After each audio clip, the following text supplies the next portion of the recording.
about the Knicks, huh? But the best thing about New York City is K-N-I-C-K-S. Everybody say go New York, go New York, go! Go New York, go New York, go! Hey everybody, welcome to the New York Knicks podcast, episode 647. Today's episode is brought to you by Autograph. Everyone should really download the Autograph app now. They are giving away a signed Miles McBride jersey for $2. All you have to do is join the app, and you get points by looking at Knicks-related stuff. Podcasts like ours were on there, images, tweets, articles, and the more you view, the more points you get, and you can use those points to submit for giveaways like this week. I think this one's 250 points. 250 points, easy. I did it in like 30 minutes. So Jay said just listening to our own podcast gets him 30 points. So just if you listen to our podcast alone, you're already 30 points in. Right, exactly. Just listen to a few episodes in a row, and you're good to go.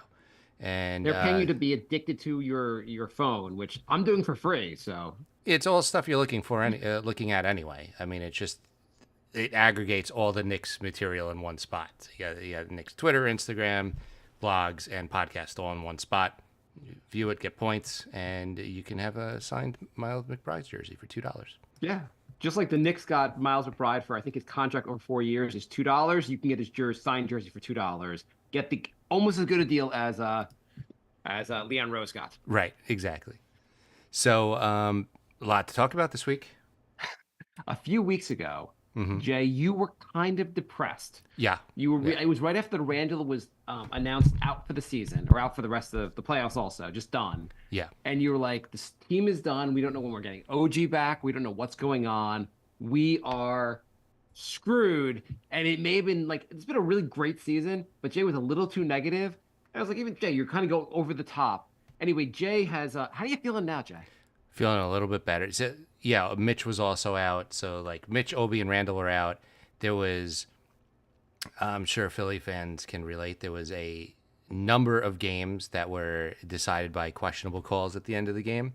And it just, like, I was like, the guys aren't coming back. They're losing games. And it just felt like it was 5-on-8 every day. And then OG and Mitch came back, and the Knicks got some really good wins and jumped into the second seed on the last day and kept that momentum going for the playoffs. So I'm feeling much better about the team now. Did you see in Tyrese Maxey, one of the interviews, he said why he chose the number 0. Did you see that, Jay? No, I actually did not. What did he say? I think he originally wanted the number 3, but that wasn't available, so he got the number 0.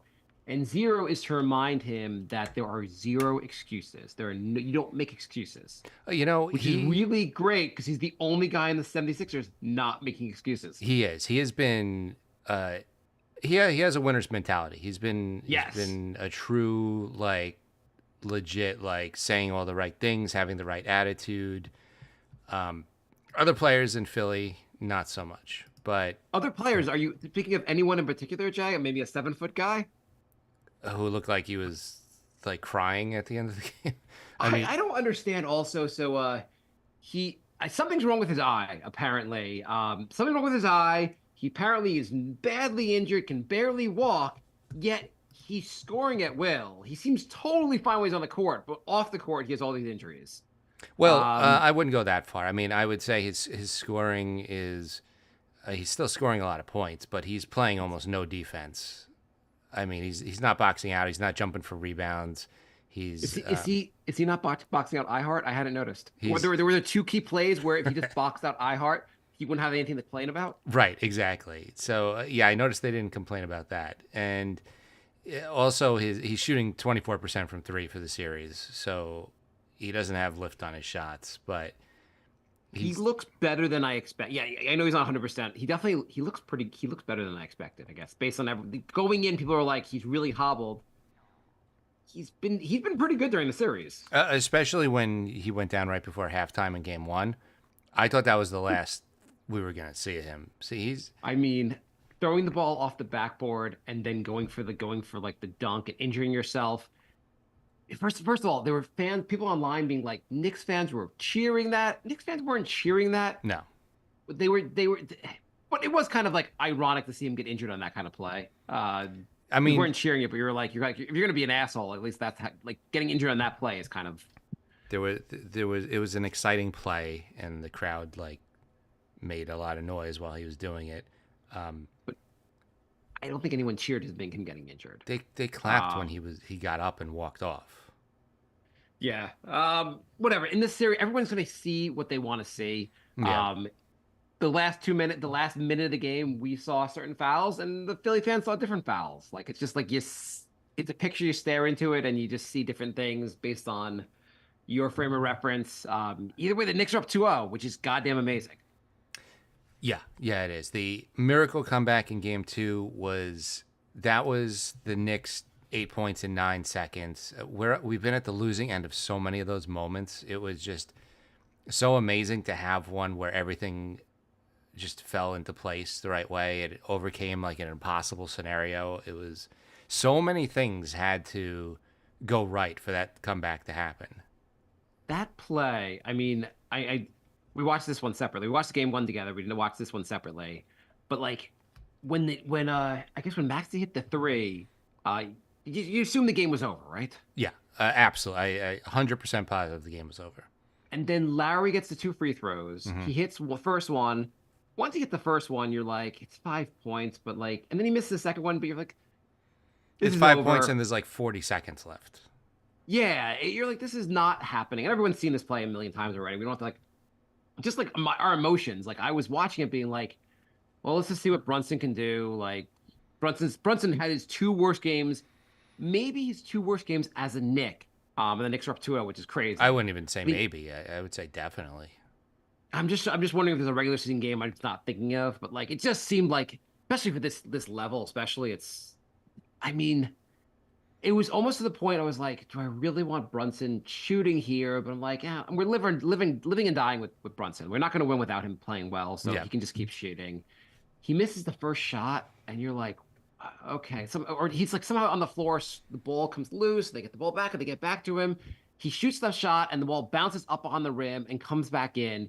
Do you remember a similar shot to that shot?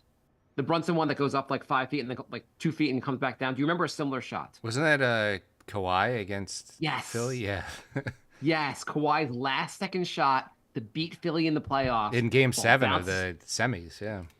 Craziest shot. I mean, what the Kawhi goes on to win the title with the Raptors, and they get there because they have this ball bounce in against the 76ers. That's the first thing I thought of when that shot bounced up and went in. But you're still like, I didn't because the Knicks were still down. So I definitely wasn't thinking that. I thought of that shot because it's such like an iconic shot. Yeah. Because how the ball bounced. But right away you're doing the calculation like, okay, the Knicks are down by 2. You have to foul. They're gonna probably hit both free throws, and then like you're like, this is just gonna play out for like the next 5 minutes, but the game's over already. Yeah, yeah. And then what was your reaction when you saw like the ball like leave Maxey's hand? I was like, first I was like, oh shit, there's actually a glimmer of hope. And then I was like, there's no way that they're just not going to call a foul or something. Like something annoying is going to happen. They let them play, and then the Knicks end up with the ball. And Also, when Maxey falls down, like the ball comes out, when Maxey falls down, you're like, everyone was like, where's the whistle? And Hart just picks up the ball. It's crazy. yeah, yeah. So yeah, I was surprised that nothing was called. Not that I thought it was an egregious foul, because they called incidental contact on Dante, who clearly got hit multiple times. So I was like, okay, so you're not calling that. And then there was a push off on Maxey right before that. They didn't call that. But we're used to like, you're not calling that, but then you're going to call something on the other end. So I was expecting, and I'm not saying there wasn't contact with Hart and Brunson. I'm just saying it wasn't more egregious than the Dante call, which they overturned. So I was like, if you're going to overturn that, please don't call touch fouls on the other side. Right. But you saw there's a lot of context. You're like, I assume the foul was called. Like, you also couldn't tell exactly what was happening in the moment. But then Dante The gets angle was ball. really bad too. It was in the corner. It was small. I'm like, I just see bodies everywhere. I don't know who's hitting who. So unexpected also, just out of nowhere. So, and Dante gets the ball, shoots the 3, and you're like, once that ball doesn't go in, you're like, well, that was our chance. Yeah. Yeah. It was such a roller coaster. Everybody was like, it's happening. Oh, we're lost. Oh, it's happening. Oh, we lost. Like over and over. And then Ihart gets the rebound, kicks to OG, kicks to Dante, hits the next one. You're like, I almost launched. I could have jumped through my ceiling with I was like, what just happened? How did hell we have the lead now? Yeah. Even then, I was like, there's a lot of time left. There's 13 seconds. Maxey goes driving. I'm like, we haven't been able to stop Maxey for 2 straight games, and then he gets blocked by Ihart, and then OG hits And they both still free have a chance. And then I'm still like, The, well, OG's probably just gonna either miss a shot, or miss one of the free throws, or I just kept thinking like something's gonna happen. I'm just waiting for it. Right. And Embiid's 3, which I don't know if you want him to be the guy to take in a 3, but it went very close to going in. It was just crazy. That whole sequence was just completely batshit insane. And I cannot believe that was one of my best moment I've seen for the best. I mean, I guess the Knicks made the second round last year was awesome. Also, this was just an amazing, and this is one of the greatest end of the games I've ever seen. It could be a series changer. I mean, Philly looks kind of demoralized. They're at the Knicks are at the point now where Embiid didn't look up in the post game interview. His head down the entire time, which was just crazy. I don't know. I think something's wrong with his eye, and maybe the lights were bothering him or something. I don't think he was fighting. No, I don't back think his head tears. I don't think his head was down. He was pretty down, but his head was down for something was wrong with his eye. Yeah. His eye can't be that off though, because his shot looks pretty good. No, So, he's shooting 24% from 3. He's hitting things within 5 feet, but he's not. He's hitting some long jumpers. He hit some turnarounds. He's hitting shots. I think that's more muscle memory. I think his vision's messed up. I don't think you could hit shots with your vision being messed up. I don't think that works out. No. I also don't think I know he shot decently for 3 this year, but career-wise, he's not an amazing 3-point shooter. I am kind of fine. I know the Knicks gave up a couple threes to him in both games. I'm fine with him shooting threes. Shoot from as far away as you want. Just take that shot. I'd much rather Embiid behind the arc than near the basket. Absolutely. So they pull off the impossible. Philly looks demoralized. Nick Nurse is throwing one of the worst temper tantrums I've ever seen by a coach. He's submitting a grievance to the office. This wasn't imagine that Houston game happened to Philly. Nick Nurse probably would have just retired. I mean, he is just lost his goddamn. I'm like, just accept the reality. It's your grievance does not matter. So accept the reality. Whatever you think, how screwed you got, make the complaints. He's probably doing this. My theory is this is all show because he wants the refs to be on his side next game. Absolutely. So he makes a big enough deal about it. Mm-hmm. The grievance doesn't matter, but it could swing things for game 3 when the refs are like, well, we got to call the game for Philly now just to even it up, and it looks better for ratings. Luis Perez said on Twitter about that officials love when you complain about them and make them look incompetent. And so it could have the opposite effect, really. I have to say for Philly, so Embiid, I thought his touch, I didn't realize he was shooting so poorly from 3. He made a bunch of threes. He made at least 2 in the first game, and I think at least one in the second game. But I thought I didn't realize, not that I didn't realize, but I was impressed with how good his touch is just on his shot. Yeah. I mean, he's an amazing player. It's just he's really hobbled, and I would say I feel bad, but Randall's out, and we saw what the Knicks look like with a fully healthy roster, and I think the Knicks would be winning these games significantly if everybody was healthy. So I'm just looking at this. I didn't really look at his 3-point shooting. So he was 2 for 9 in one game and 2 for 8 in the other game from 3. Yeah. Maybe the fact is Joel Embiid shouldn't be taking that many threes. That's what it really comes down to. Well, I think the problem is that the Knicks have good defensive centers, and his knee is messed up, so he's not able to post up as well. So he's settling for 3-pointers. I mean, I don't know when he's near the basket, he seems to be. I mean, I get what you're saying, and I think you're right to a certain extent. But he also seems like the Knicks can't stop him around the basket. It's like true. He gets the ball, he seems to score. It's true, but for him to make one of those post-ups, he's using his knees a lot more. Yeah, I just think he's shooting too many threes. I think it's just a mistake on his end also. Hey, dude, you want to shoot a couple threes. The Knicks may be giving you the shot because they don't think you're necessarily making the shot. Well, yeah, I mean, I think he's missing the threes because he doesn't have the lift with the knees, but I also think it's very painful for him to do the post-up, so he's not doing it constantly. I mean, fair point. The other guy I want to mention also is just going back to Maxey. I've been unbelievably impressed with Maxi in this series. Mm-hmm. Mm-hmm. He is just like you don't watch these guys as much, or maybe intently when you watch them in the regular season. I'm just like, this is the biggest stage it gets basically in the playoffs. Maxi looks awesome. Absolutely. I mean, he's been incredible. The Knicks have no He's answer for him. Fortunately, Tobias Harris has been pretty not garbage. awesome. Nice. Oubre's taken a step back. Just some of their guys just nobody else is really stepping up. Like Batum went nuts in the play-in game, and he hasn't really done anything against the Knicks. He's doing a good job on Brunson. The Philly's Yeah. length, I think, Philly is putting like 6'6", 6'7" guys on Brunson the entire game, which they're saying Melton might be back for next game, and he's Yeah. he's good defensively, but he's smaller. I'm wondering if that will unlock Brunson. Even though he's a good defender, Brunson seems to chew up guys who are closer to his size. Yeah, but guys, other teams have all season have put not every game, but teams have put bigger guys on Brunson. He seems to figure them out. I'm surprised he hasn't been able to figure out Philly yet. Yeah, I mean, we could get into the guys who draped over him and they could have called a million fouls, but I don't want to stoop to Philly fan level. But it's true. There's been a lot of contact on Brunson. They are allowed to put their hands on him like throughout the whole game, and that really has thrown him off. Mm-hmm. I guess basically that the 25 seconds or whatever, the 30 seconds of crazy play at the end of the game. Well, like Philly, you really can't complain about that if the refs are allowing you to basically put your hands on the players throughout the game. There was one, like, it was such egregious amount of contact, how much Philly has gotten to put on the Knicks. There was the challenge play where Lowry was hugging OG. The Knicks challenged the foul call, or the foul call was challenged by Philly, Mm-hmm. and Lowry could not understand hugging OG was a foul. Right. Like that right. that part he had done it, and then afterwards he was like, "How could you call that? You cannot hug the player you're guarding." Yeah.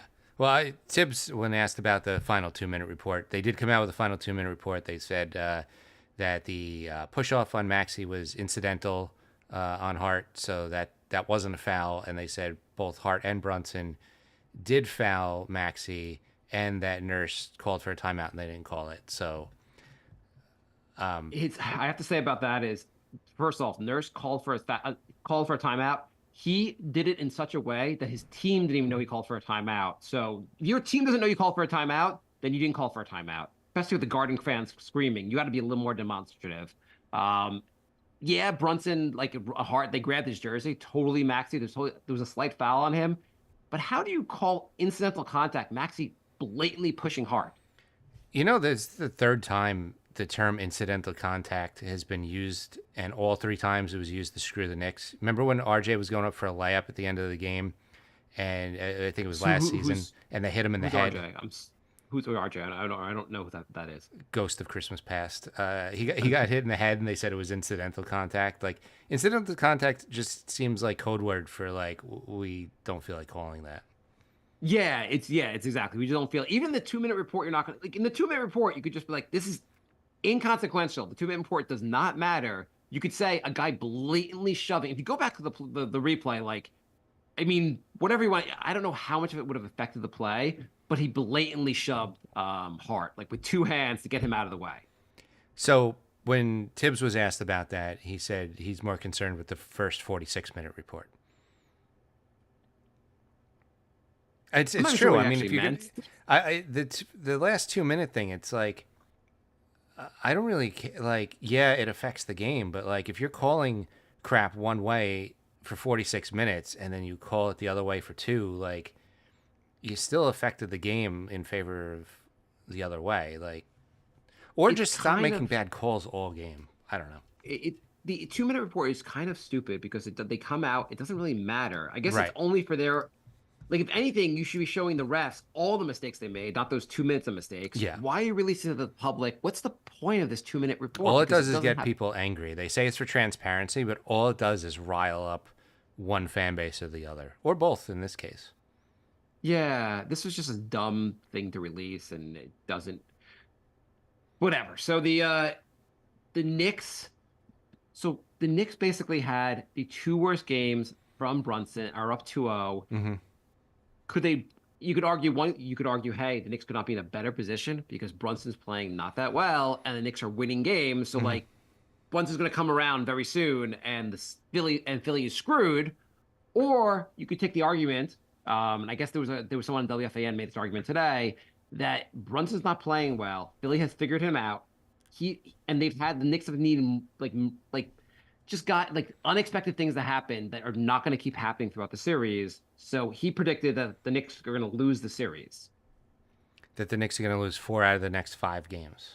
Yes. Mm-hmm. The basic theory was like game one, you had Deuce McBride playing out of his mind. You had Mitch was awesome, which I guess could be expected, but you had things going, and Josh Hart was awesome. You had things going the right way, but it wasn't like, I mean, Deuce hitting all those threes was like not something you're going to count on. And It's then something that's been happening for the last few months. It's not like he came out of nowhere. Like, it's hard to win without your star player playing well. And if Brunson's not going to be play well the rest of the series, can the Knicks really win this, even if they're up 2-0? Is the basic argument. the answer is yes. I mean, I agree with you, but let's play. I'll take the other side of this. Brunson, I don't know if Brunson can. I don't even want to take the side of this. I hate Philly. But how can I argue for it? That was the shortest role play ever on this show. I can't even do it. Fuck Philly. By the way, the tickets are so much cheaper in Philly. Yeah. I mean, they're still expensive, but such a better deal than going to Madison Square Garden. Except for the fact that Madison Square Garden is just a better place to watch a game. True. Though I think half of the crowd in Philly will be Knicks fans. I think there's going to be more Knicks fans there than they're expecting. I definitely feel that way. I think there's going to be a huge contingent of Knicks fans buying tickets and going to the game. It's not that far from New York. It's going to be crazy. Yeah. Yeah. So what are you expecting for the rest of the series now? The next two are in Philly. Got a couple days rest before the next game. I think you have a week off. I think the Knicks have like a week off. They sweep the series. Mitch is questionable for game 3. Mitch is questionable for game 3. Yes. So now is Mitch actually questionable, or are they just doing what Philly's doing with Embiid? I mean, it was and Maxey. They were like, Maxey's really sick. He's sick enough to score the first 9 points of the game. Well, apparently Maxey was actually throwing up. Yeah. So but like still, like he was, and I know it just was crazy how they're like, he's really sick. He might not play. And then immediately just like hits 3 threes. Yeah. So I think that Mitch, they're probably just doing what Philly's doing and just calling people questionable to mess with their heads. Because I don't think Embiid wants anything to do with Mitch. Maybe, or maybe he's questionable for the game. I don't know. I mean, I think he's going to play. I think, I'd be surprised. I think Embiid is more comfortable against iHeart, but I think Mitch is like giving him nightmares. Well, I think game 1 you're correct, but game 2 iHeart played awesome. He did. Actually, the minutes were completely reversed. Game 1, it was 30 minutes Mitch, 18 minutes iHeart, and it was 18 minutes iHeart, 30 minutes. It was flipped. Anyway. Yeah, I mean, it's nice that you have 2 like world-class defensive centers out there. At all times, you could have even one gets in foul. Like iHeart got in foul trouble early in both games, but you have Mitch that like it's having 48 minutes of rim protection is pretty amazing. Especially guys that hustle that much on the glass too, which Yeah. apparently Philly just hasn't learned like junior high boxing out, because at the end of the game when iHeart got that rebound, there was 4 Sixers watching the ball. Like he just ran through the whole team to grab the rebound. I mean, in game 1 though, game 1's rebounding totals was absurdly different. I think it was okay. The Philly had 33 rebounds. The Knicks had 55 rebounds. And you're like, there's no way you could lose the game if you're out rebounding your opponent by 20 rebounds. That's crazy. Yeah. But the second game, it was like pretty even for rebounds, except for the 2 ones that actually mattered. Right. Also, I think actually the Knicks were up 46 to 44 in rebounds, with those 2 being the only difference. Also, I know a lot of Philly fans think that the game was completely biased in the Knicks' favor. The Knicks did take more free throws than Philly in game 2, 23 to 22. So hugely. Oh, well, there you hugely go. biased, I mean, there you go. That's a travesty of justice. Yeah. Maybe also Philly wins the game if they don't like Embiid doesn't miss 4 free throws. I or yeah, I mean Lowry missed. They didn't box out. Ihart got 2 huge rebounds. They let Dante take a wide open three, and I guess they're not aware that Dante's pretty good at 3-point shots. I mean, there was a million It was opportunities. interesting how everything worked. Like, first game, McBride took Dante's minutes. I didn't think Dante played so poorly in game one, but McBride was playing so well. Yeah. And in game two, you thought McBride might be the guy that closed the game out. And then like he had 2 dumb fouls in a row, and Dante comes in and is the hero. Well, this is the benefit of having depth. Yeah. Like, there's no like Paul Reeds of the universe coming in on the Knicks bench. I mean, the Knicks have 8 very, very solid players. And Bogdanovich hasn't been amazing, but hasn't been bad either. He had He's 2 hit very shots. important threes Yeah. in game 2 Yeah. that were like crucial, basically, to keeping the Knicks in the game. Absolutely. And we said before the series that Bogdanovich is going to have to step up in Mitchell's absence, and he has. He's hit shots when he needed to, and he's doing what the Knicks need him to do. It's been really, really good. Okay, so points that are concerning for going forward. Mm-hmm. So first, let's just go back to Brunson. Do you think Brunson figures it out and has a normal Brunson game? Absolutely, yeah. I just find it hard to believe that all season he's been playing at an all NBA level, and then all of a sudden Philly's just like so amazing that he can't figure anything out. Like, I think he's just having a. Well, the thing is, Philly's entire strategy is shut Brunson down and let the other guys beat them, and the other guys are beating them. You're like, this strategy is going really well. I mean, that's the thing with this whole like super team strategy where you get a big three and then you just have like cap filler for like the rest of the roster. I think the league is too deep for that strategy to work anymore. Any team that's tried to do that right now is getting stomped in the playoffs. And the Knicks didn't go that route. The Suns look really good. I mean, the Suns, the Bucks, like you have one guy go down or one guy not play well, your entire team is screwed. The Knicks lost all NBA All Star player, but they filled the roster with actual like legit players, and they're still winning. Like they didn't go the big three route, and I'm glad they didn't. Well, I don't know if the Bucks were a good example because the series is 1-1, and without Giannis, they beat the crap out of Indiana in game 1. Well, I mean, Indiana's not exactly like world beaters, right? But they're not down to 0-2 either. So, well, I mean, they lost one game at home. They lost home court advantage almost immediately. Right, but they don't have Giannis. I mean, whatever. Yeah, that's what I mean. If you back. do a big three, like your margin of error is so small. If the Knicks traded for Donovan Mitchell and they didn't have Dante, McBride, and like Bogdanovich, and then Randall goes down anyway, like they're down 0-2. I mean, you can also just say this series, like Philly has 2. I mean, Oubre's a decent player actually, and they have some other decent players. But like, if Embiid or Maxey don't play, the team is completely screwed. Like they could not afford to lose one of those 2 guys. Like in the first game, the part of the second quarter when Embiid was off the floor, they were like, it looked like the game was going to be a blowout for a little bit till Embiid came back. Yeah. The non-Embiid minutes are really, really bad. I mean, they were 16 and 27 without Embiid this season. Like they're a lottery team. And I think it's the other way. If they lost Maxey, they'd be just as screwed. Maybe even worse. Are a deep roster. With Embiid hobbled, like if Maxey missed any time, like. Well, it was a crazy stat. Also, they said when the Knicks won the first game, they were the second team ever to win a playoff game with no active player being drafted in the top 15, being a top 15 draft pick. I mean, Randall's not active because he's injured. He was I think he was picked 8. But no one else on the roster has been picked. Right, no lottery picks. Yeah. I mean, the closest I think Diva was like 17th, and that's the highest. Yeah, it's impressive. Bunch of second round picks here. It's like Josh Hart was 30th. Like it's crazy what the Knicks have done with a roster that like is later in the draft.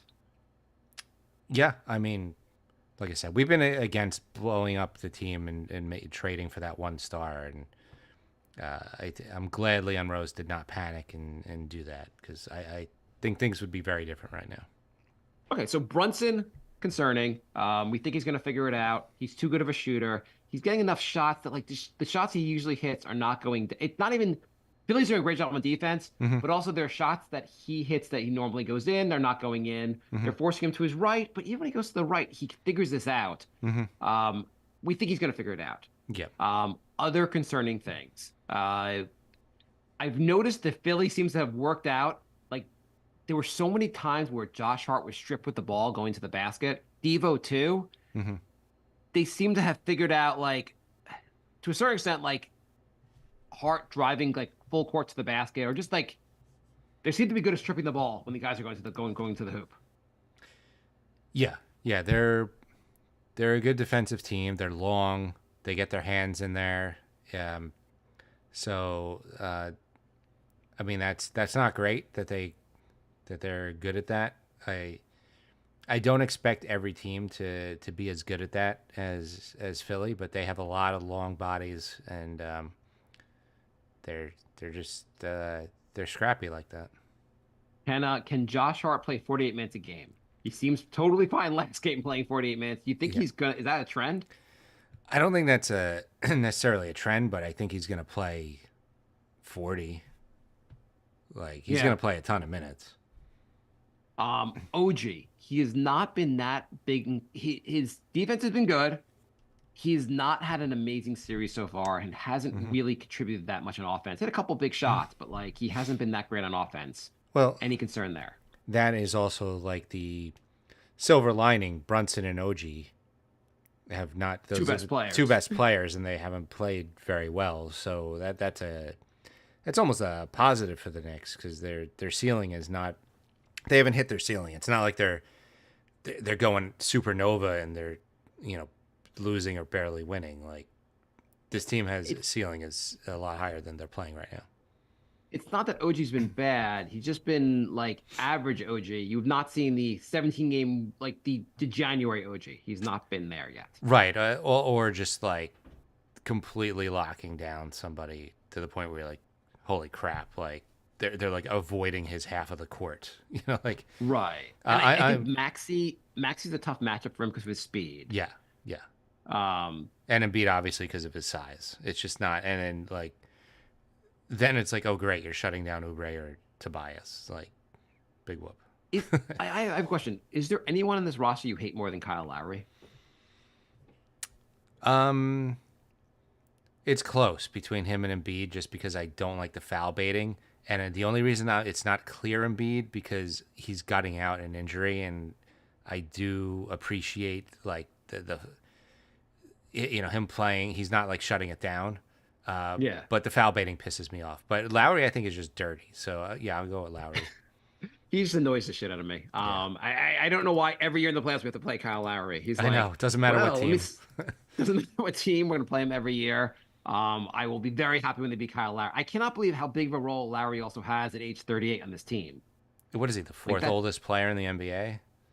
Yeah, like you just crazy. would not want Kyle. I mean, I guess LeBron might be the oldest, and obviously you're fine LeBron playing these minutes, but Lowry at this stage in the career, Philly should have a roster good enough that Lowry doesn't play. The crazy thing is Lowry looks pretty bad for long stretches, but when he plays the Knicks, it's just like he looks like Lowry of 10 years ago. Every time he plays the Knicks, it's like he gets up for them. He's like, I remember when you guys would not trade your 2016 first round draft pick for him, I'm going to always screw you guys. Yeah. Even last year, first round he looked like he was washed up. Second round he kicks the Knicks ass, and then conference finals he goes back to sucking. It's like, what the hell was that about? If anyone remembers, many years ago, the Knicks almost traded for Kyle Lowry, and the trade was vetoed on the Knicks end because they did not want to include the 2016 first round pick because they were trading away so many firsts that they like this was the trade where they were like, we're not doing this anymore. And he just hit 30 years old, and you're like, how much longer is he going to be playing? And for a while, apparently. Yeah. Anything else that's been concerning from the series? I think Devo obviously had that huge shot. Yeah. Josh Hart's offense has really come around. Even though, like early in the game, especially the last game, he was not shooting. At some point, he started shooting, and he really helped the Knicks out a lot. My main concerns are not because of Philly. I'm just still a little wary of iHeart's Achilles, OG's elbow, and Mitch's ankle. And Those things haven't been mentioned at all on the broadcast. At least I'm watching the MSG broadcast, and like I haven't seen any mention of it. So, or I haven't read anything about any. well, I haven't read anything about. do we ever until it's just like, oh, OG's out for 2 months now? Like you never hear Yeah. it. You never hear anything about it until it's just like they're just not there. So I'm a little Okay, wary about that. Okay, let's go with quick questions. That's why I'm hoping Um, this is a quick series and they get a week off while Milwaukee and Indiana beat each other up. Yeah, is Embiid? I'm sorry, is Giannis back soon? There's no word, but the injury did not look good. I mean, if it's a non-contact injury and you just crumple, like that's never a good sign. So I mean, I'm assuming Milwaukee's like they're like also like, let's just see if we can beat Indiana without him. At least let's just see if we go down 2-1 maybe before we try to force him back. yeah, Anthony writes, have Joel's pussy healed? Daniel writes, this is on Facebook. We have started out slow each game. The slow starts, are the slow starts concerning? Both games were Yeah. really slow starts. I mean down double digits almost immediately. yeah, It's and not you're fighting fun. uphill to start. Like Yeah. it's just both. Like the Brunson being off and the slow starts are two of like the big things I'm like just really surprised about. Yeah. Daniel, okay, we start out slow each game. What do we have to do to get better starts besides making shots? LOL. I mean, was it the first game or the second game where Philly started off like hitting like 7 out of 8 shots or something? I mean, they just weren't missing for a while, and I I think mean, both games they seem not to be missing. Yeah. The second game was Maxi went crazy to start the game. yeah, I mean, they're probably not going to be shooting like 80-90% for the first quarter like every game. So I mean, I'm expecting a I feel like- regression to the mean. I feel like you want Brunson to get going, normally you want the point guard to get other guys going early, but maybe you want Brunson to get going early, or maybe Brunson should try to set some guys up and get them scoring to take a little pressure off himself to start the game. Yeah, I'm just more concerned about Philly scoring every time they get down the court. I mean, I'm not as worried Maxey- about the Knicks as I am about Philly just hitting every shot. Maxi also chased some crazy threes and just some crazy shots. Like, I mean, he's really fast and he seems to be out. I mean, Jay, but by the way, what did you think about Maxi being the most improved player in the NBA, going from a semi all-star to an all-star? I would have voted for Kobe White on Chicago. He basically came out of nowhere to be really good, which to me is what the most improved player is, not like went from really good to like really, really good. He Yeah, did I think it's improve a lot. I feel like he wasn't the most improved. I don't think the award is for guys who are like borderline all-star to all-star. Like that doesn't seem. I agree with you. I think Kobe White made more sense. I know Dante didn't qualify because of like being off by 2 games, but like Dante made more sense. A guy that was like a role player and became a solidified starter and like was third in the NBA in threes. And Kobe White, just someone that like became a guy that you were like an afterthought to some guy who like is now like a big player in the league. That seems like who it should be. I mean, Randall got it. He went from being a guy where people are like writing him off to being an all-star. That made more sense. Yeah. I mean, Maxi's been amazing, but yeah, I just feel like most improved out of everybody. That's Seems like a questionable. weirder one. I mean, Maxi was awesome. I have no like he's awesome. I am super impressed by him. Yeah. Just a weird award to give him. Yeah. Christian writes, what is Philly doing to defend Brunson so well, and how can he break out of it? I mean, a lot of it I think is just they are grabbing him a lot and banging into him, and it has not been called. The way the NBA goes, it could be called completely differently in Game 3. You never know. So, if not, then I think maybe you got to get some switches a little quicker, get a weaker defender on him. Their strategy seems to be to like keep really long guys like Batum on him. See if he could switch to like Tobias Harris or I don't know. Like Oubre's a good maybe he's defender putting too too. much- Like Maybe he's putting too much pressure on himself. Maybe like he's just missing shot. Like he's for all the great defense on him. A couple things haven't worked. Like when he tries to put guys like in like when he tries to like kind of slow the guy in back of him, Yeah. and the Philly's been blocking a shot over his head, like certain things he's done, certain parts of his moves just haven't been working. And when he goes to like multiple pivots, Philly seems to be there with the pivots, but he's had enough open shots where like those shots should still not should they normally go in. With, So I with feel like Embiid this- hobbled, I'd be just trying to go down low with Mitch or Ihart like constantly. Well, they were saying that one thing that hurts the Knicks guarding Philly is because Embiid can play a little bit away from the basket, and you have to guard him away from the basket because he's such a good shooter. That like the net is more opened up just because Embiid's not a back to the basket kind of player. Knicks Right. got to take advantage of that and going to the hoop. Yeah, on offense, just attack him every play. I forget who was saying that, but they were saying like give up a few points at the beginning because you might not hit them attacking Embiid, but it'll be worth it if you get a couple fouls on him. Like, don't go in expecting to like score every time. Go in expecting to like attack him, tire him out, get some fouls. I mean, they've done the first part, give up a bunch of points to start the game. They've been good at that. They got Yeah. that part down. Yeah. Oscar writes, to your knowledge, has Embiid and Nurse stopped crying since Monday night? No, they have not. On Twitter or X, New York Mentality 1985 writes, how much fun has it been while following this 23-24 Knicks team since dating back to the offseason and throughout all of 23 and 24? That's my question. How much fun has this team been? I have been watching the Knicks regularly since '92, and this is my all-time favorite Knicks team. More than the 90s teams. Yes. There was always a guy or two I didn't really like on the 90s teams. I like every single player on this roster. They're just... Would you say also, 'cause I feel this way, and like always been a huge fan, but I think my fandom went up to another level when we started doing the podcast. Because I feel like yeah. I'm watching every game where I didn't watch every game before. I watched every game in high school, and then when I went to college, I kind of took a step back and never really got as much into it until the podcast. But I would say from like 93 through like 96, I watched like every game. I think also because I think also if you add in the fact that you had the 90s, but you didn't really like, I don't remember the 80s that well. Just younger and didn't really follow the team in the 80s. So like you had the 90s, but the Knicks were kind of good the whole 90s. So you you didn't know the team could suck for so long.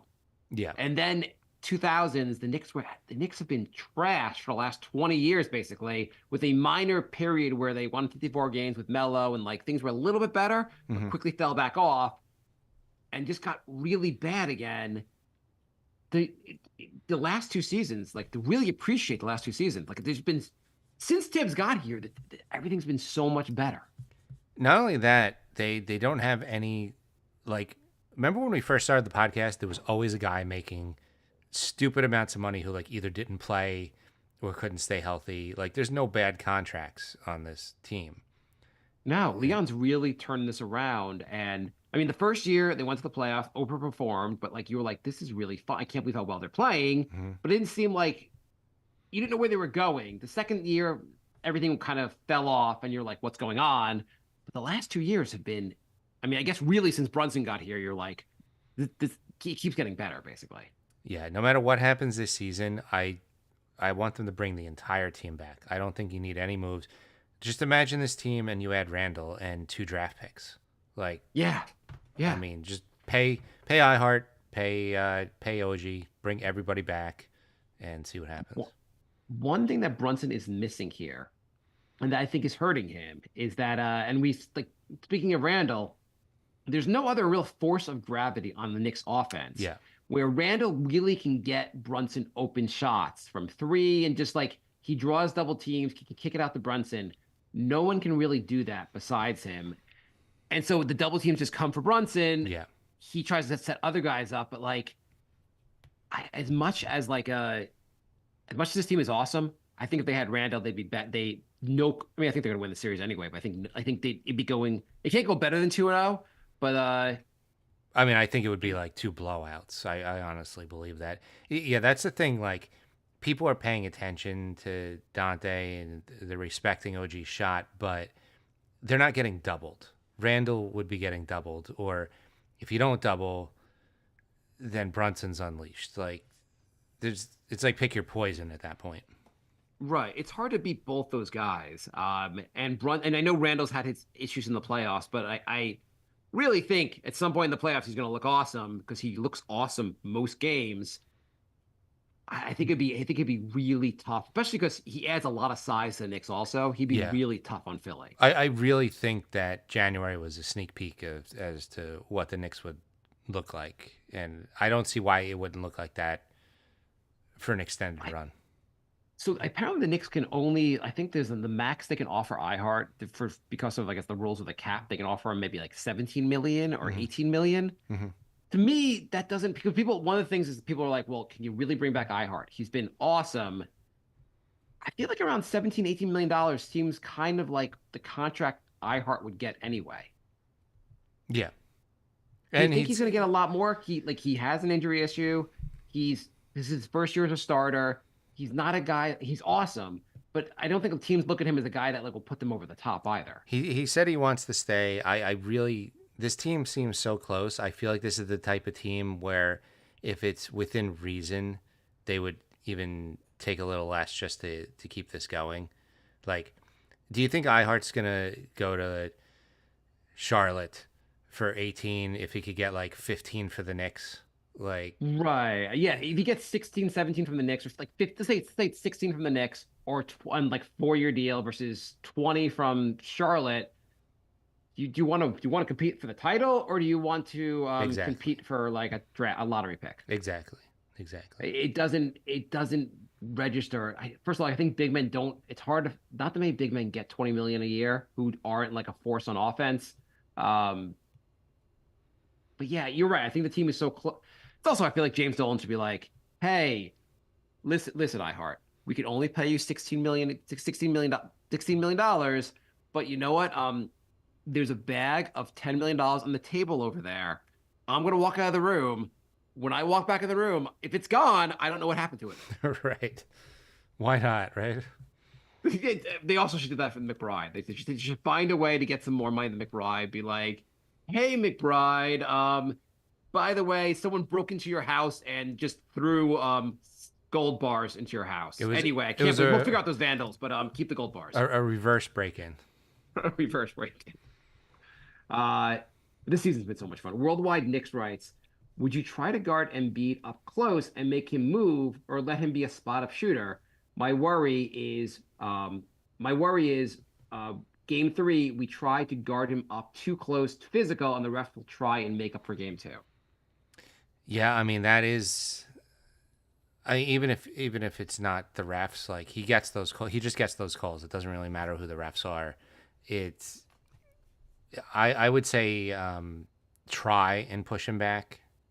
Like, make it as physical as you can without getting into foul trouble. Try and make him a spot-up shooter. He's not hitting the shots right now within reason. You just got to be careful. He knows some tricks to get foul calls. The refs give him the benefit of the whistle. But on the other hand, you can't let him bully you and score every time he gets down onto the net. I agree, but if you leave him 15 feet from the basket and you just let him shoot, I know he has not been hitting his threes, but I think 15 feet from the basket, 10 to 15 feet from the basket, he's just going to make the shot every time. Well, I'm not saying leave him open 10 to 15 feet. Like, well, Clyde has been saying when he gets the ball out there, like make him put the ball on the floor. And that I think that's the key, just how physical he can be, getting him to put the football on the floor. Yeah. But yeah, would you throw out I guess, is there anything else you would do basically besides like would you double him more? It's tough because that might leave Maxey open. You know, I would you know where they they cheat, not a full double, but you cheat a little bit. Yeah, I would do a lot of that. Tiana says my biggest game 3 concern is the bogus makeup calls from the refs after that stupid last 2-minute report. It should be interesting to see who the refs assigned are because the Knicks already went through Scott Foster and Goebel. The only villain really left is Ed Malloy. So we'll probably see him game 3. My understanding is the refs for Game 3 are Cam Payne, Mo Bamba, and Kyle Lowry. So we'll see how that goes. Yeah. We're just going to let the players call their own fouls this time. NYC Philosophy writes, how does it feel for Dante and Josh to have seen Jalen evolve into an NBA superstar and how he hasn't let it get to his head? You wouldn't be able to tell based on how massive his head is. Ha ha ha.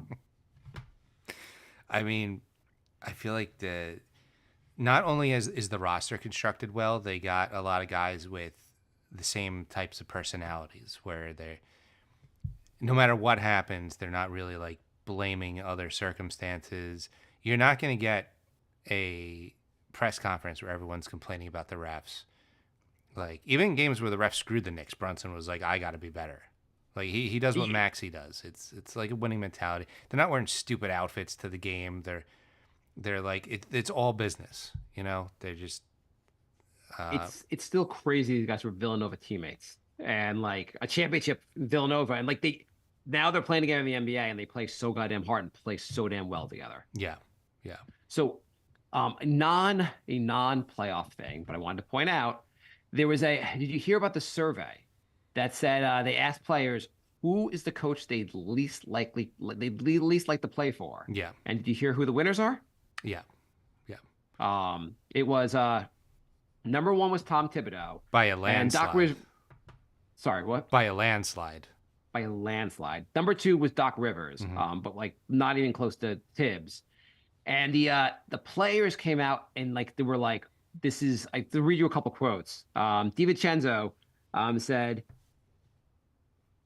he goes, you don't know him. You don't know how the organization runs. You don't know how the practices run. You don't know anything. You see honestly on the sideline how he acts. To us, that's dedication. That's how much love and dedication he gives us every day. Like I said, that poll is bullshit and inaccurate.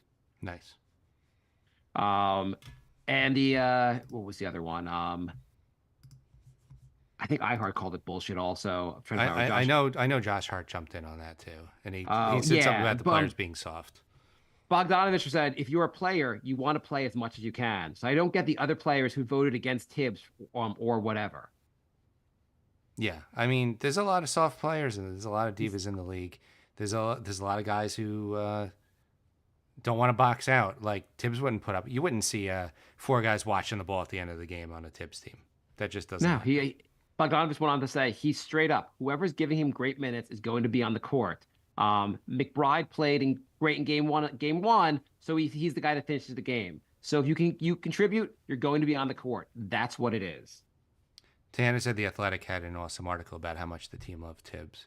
And Jimmy says, Tibbs in the press today, the best answer. What about the 46-minute report? Yeah, I feel like so.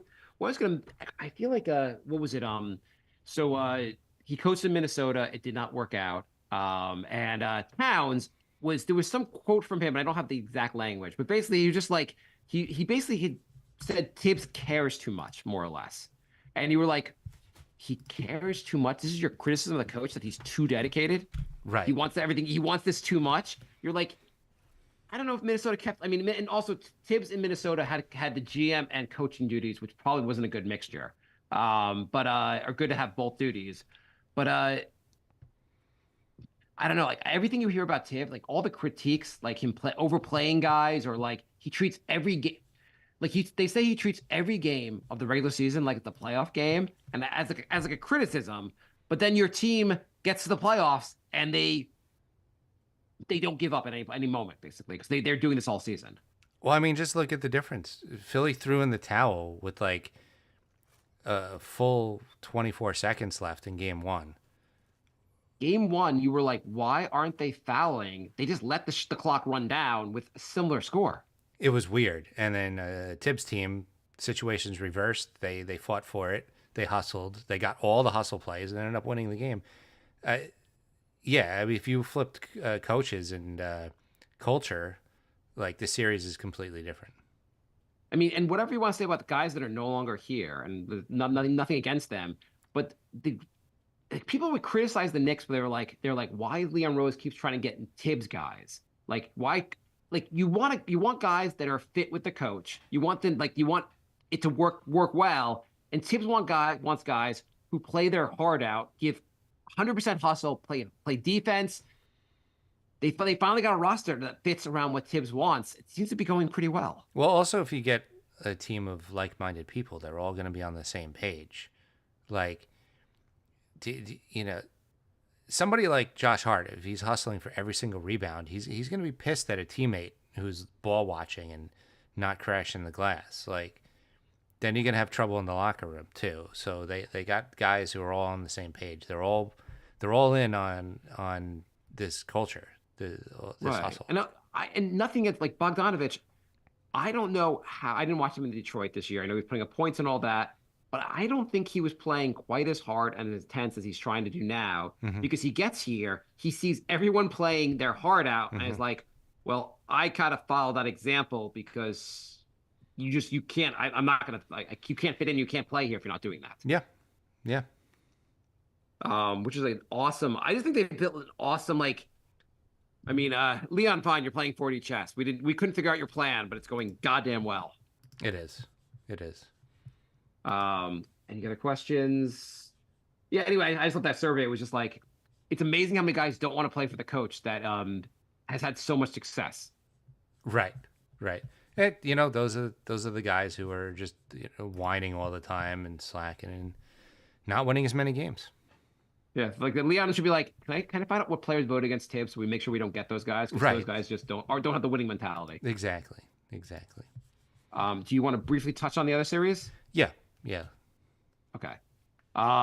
So Celtics versus the Heat. 2-0 Celtic. Oh, is it? No, tonight's game 2. But it will be 2-0 Celtics. By the time you listen to this, it'll be 2-0 Celtics. Yeah, I don't see that being much of a series. Bucks Pacers. We talked about that briefly before. What do you think of that series? I think that's, if you take out one of the best players in the league for the Bucks, this is a pretty even series. So I expect this one to go long. Halliburton not healthy, or what's the deal with him? He's just not looking like Halliburton. He hasn't scored over 10 points in the series yet. Yeah, it's a little weird. I think generally he's just not been as good since he got back from injury. Maybe everybody should have pumped the brakes a little on dubbing him the next best point guard in the league. Well, he made the Olympic team over Brunson because good. Because I don't know, the hype. Good. Let everybody get tired all summer, and Brunson just stays in shape, and we'll see how that goes. So I think that's a long series. I hope it is. I hope it goes 7. Go 7. Magic, Cavs. Cavs are not looking so poor. Cavs are having a better showing in the first round this year. Yeah, but it is the Magic. I mean, people are really scared of the Magic. I don't know why. Like, neither of these teams is scoring over 100 points a game.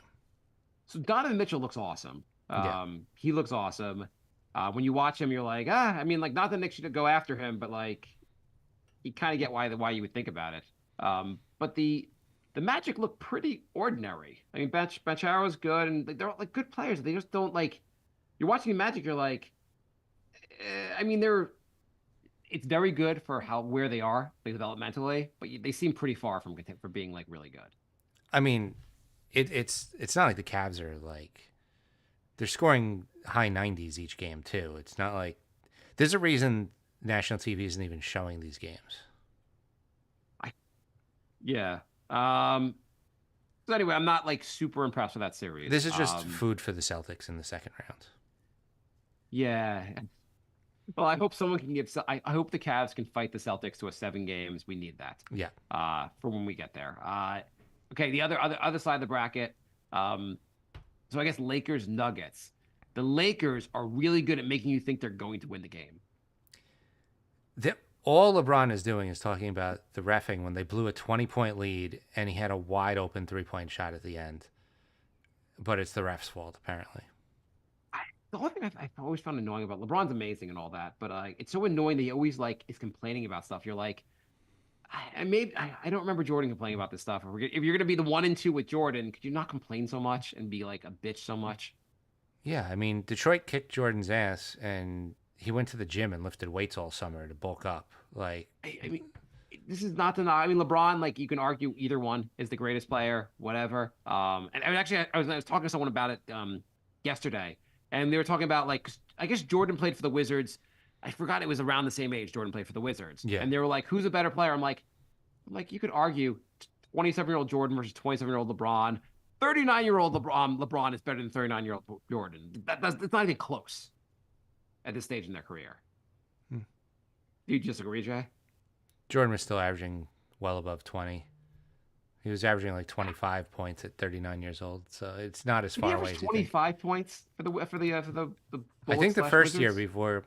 before he got hurt in his second year, I'm pretty sure he did.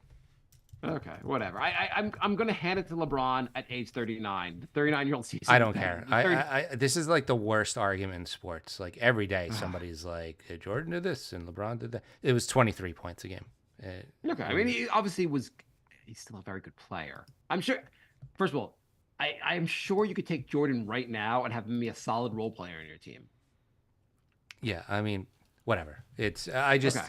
yeah, he's one of the best players of all time, but he's just so unlikable with all the whining. It's like give it a rest. Anyway, the Nuggets are going to sweep them. They've won 10 in a row against the Lakers. They're going to make it 12 in a row, and that'll be it. I still don't think they're gonna sweep. I still think the Lakers take 1 or 2 games. They got swept last year, and I don't see anything changing.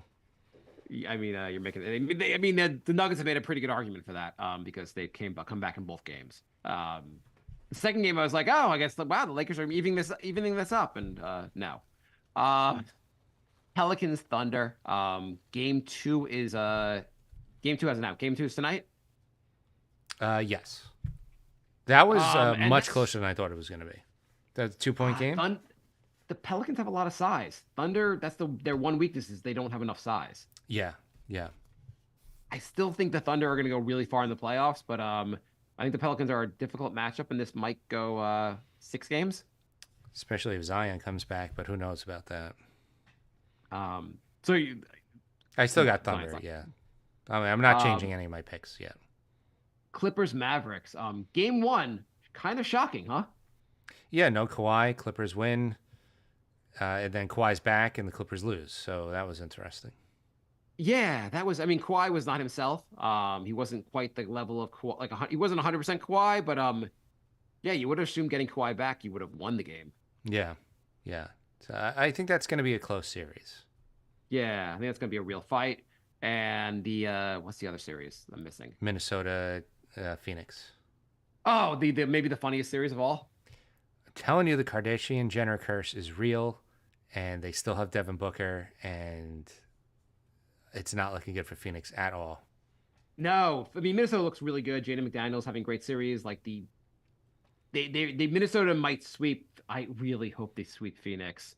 I was listening to Simmons earlier, who was talking about how the Phoenix might blow this up after getting swept. How could they?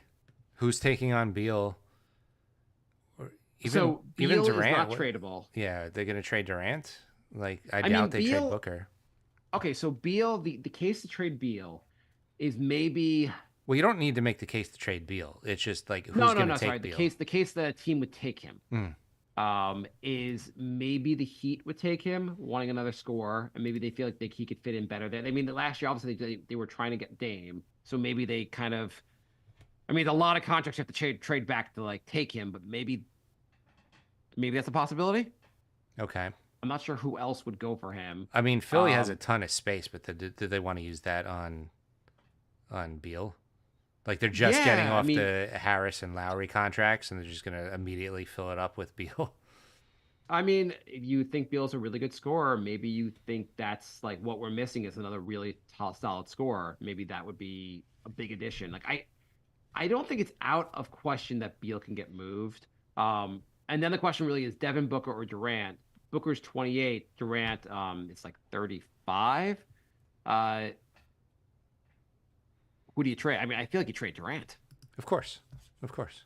I mean, And not only Durant that, has a lot of value still. yeah, Durant also had the really bad injuries too. So, yeah, he's 35. He'll be 36 before the next season starts. It's obviously you would do that. I mean, Simmons suggested like trading him to like OKC and just asking for a ton of draft picks, and OKC could give you a ton of draft picks for him without like it hurting OKC. Yeah. And that would be they'd be pretty lethal if you add Durant to the current team, like that would be a pretty lethal squad. What OKC needs is another really skinny, tall guy who can get bullied by bulkier guys. That's what OKC needs. You know what? I mean, like they have so many draft picks. I would be crazy if they don't make some kind of move this summer. But like I feel like you might want like a Valanciunas, just some big, just really big center. Yeah. That could get some rebounds and like make up for your skinny ass rest of your team. Yeah. Yeah. As good as Holmgren is, like, I don't know. They're just they're It would be they get interesting bullied. to have Holgram as your four, have a real center on the floor, Yeah. not Hardenstein, not Hardenstein. No, but definitely a not. real center on the floor because they're not getting Hardenstein from us. But they have so many draft picks that like there are guys that would be available if you just want to make a trade. Dominating. Aiton, Yeah. um, I, I guess if you don't like OKC, you'd want them to go get Aiton. That would make sense. It'd be funny. It would be kind of funny. What's his name? Who's the Adams? Where Adams is out for the season. Yeah. Yeah. But he would be a really great. What team? He got traded right before he got injured, right? Did he? I thought he was still in Memphis. I thought Memphis. Am I crazy to think I thought they had traded him and then he got injured. Oh, Maybe he's still in Memphis. I thought he got injured on Memphis. And anyway, I mean, but he would be a good guy. He would be an excellent addition on that team. But assuming they don't win the title this year. I still think they have- he's on the Rockets. Never mind. Yeah, I knew he got traded before he got injured, but yeah. And anyway, Knicks are going to. So I think I picked 5 games. I'm joking about a sweep. Not that joking. What do you think happens, Jay? I mean, before the series started, I picked 6. I think that's still fair. You think it's going to go 6? Probably not. I just don't want to. I don't want to get too cocky. I feel like next game is the series. If they win, they might sweep. If they lose, Yeah. it might be a long series. But I'm really nervous about next game because I feel like the refs are going to hand it to Philly, and it'll be 2-1. And at 2-1, your lead's not that great. You're going to the next game and like 2-2 looks really, really. You almost feel like you're down if you go up 2-0 and then it's 2-2. Like you almost feel like you're down. So Yeah, like you yeah. really want to win one of the next 2 games, and like not that next game it can't be must win when you're up 2-0. If you want to put the series away, you kind of have to win the next game. yeah. I'd say just hopefully they just win and completely demoralize Philly. They don't seem mentally tough enough to. If they go down 3-0, they're probably rolling over in Game 4, right? Like other than Maxi's probably gonna put up 50 points while everyone else like is crying in the corner. Yeah, Maxi's awesome, but like and Maxi's an awesome player, as much as Brunson's shots are not going in, I don't think every one of Maxi's shots is going to fall also. So he's like just going back to, and he's a good shooter, but like he's hitting some crazy shots. Yeah. Some of them are not going to fall. Right.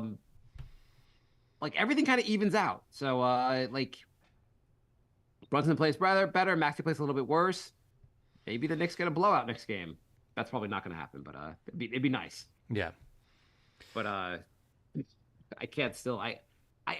The problem is Knicks game ended at like 11 o'clock, and I was like, "Oh great, now I'm gonna sleep after seeing the most exciting thing I may have ever seen in the NBA." I know, right? I think there was a lot of Knicks fans that did not get a lot of sleep that night. I mean, we were supposed to go to game 1. The Jays connection for the tickets fell through. We ended up going to a bar right by the stadium to watch. It was awesome. The whole bar was going crazy. Then we went to MSG after game 1 to like basically the outside, like the party outside, just to like hang out for a bit, just to see like the mood is just amazing outside the Garden after the Knicks win. Yeah, it's so funny. And I was like, after game 2, I was like, oh my God, I wish I was at MSG. Like if I lived anywhere close, I think I would have booked it to MSG. Yeah. Um, All right. Well, Anyway. we have a Discord if you want to chat during the games. The link is in our Twitter and Facebook pages. We're at NY Knicks Podcast on Twitter, Facebook, Instagram, and Patreon. And you can listen to us on iTunes, Apple Podcasts now, Also, Spotify, anywhere else.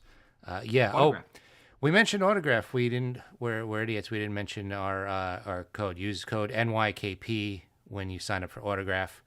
Get your $2 autographed Miles McBride jersey. And you could actually listen to our show on Autograph. Yeah. Listen to it through autograph, and you get points. And the more information you absorb, the more points you get, and then the better deals you can get. So you need 250 points to put in for that Miles McBride jersey. I did the 250 points in like less than 30 minutes. So go for it. Supposedly, if the Knicks sweep the series, Autograph has a special deal. I think for $5, you could buy what's left of Embiid's respect. You could buy a bucket of Philly fans' tears for 35 cents. You could buy like you can buy all the Philly fans. You can get a signed copy of the Phillies grievance for every game. Get a Nick Nurse autographed copy of his grievance for the to the refs. That would be an awesome thing if they gave that away. That would be funny. They're like, well, it's not signed by Nick Nurse, but whatever, it's signed by someone. Dear NBA refs, you made me sad and also mad. Do not do that again. Sincerely, Nick Nurse. They should have things they give away just trolling Philly. Like you could buy an Embiid wig where they're like, if you look down at the ground, you look just like him during the press conference.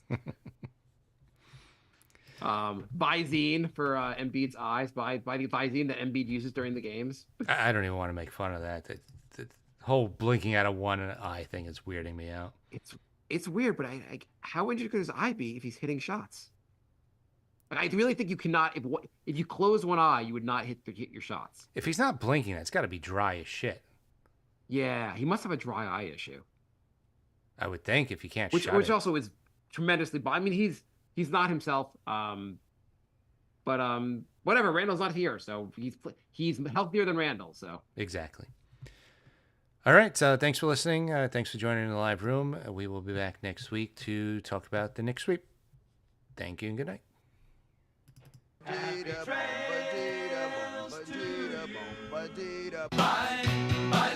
Goodbye, everybody. It's over. Goodbye. It's time to go. This is the end. Say goodbye. I'm gonna leave you. It's the end. Goodbye. Goodbye. Just leave me alone. Feels so good to say goodbye. I'm sick and tired and I'm saying goodbye. Goodbye, girl. goodbye, everybody. All right.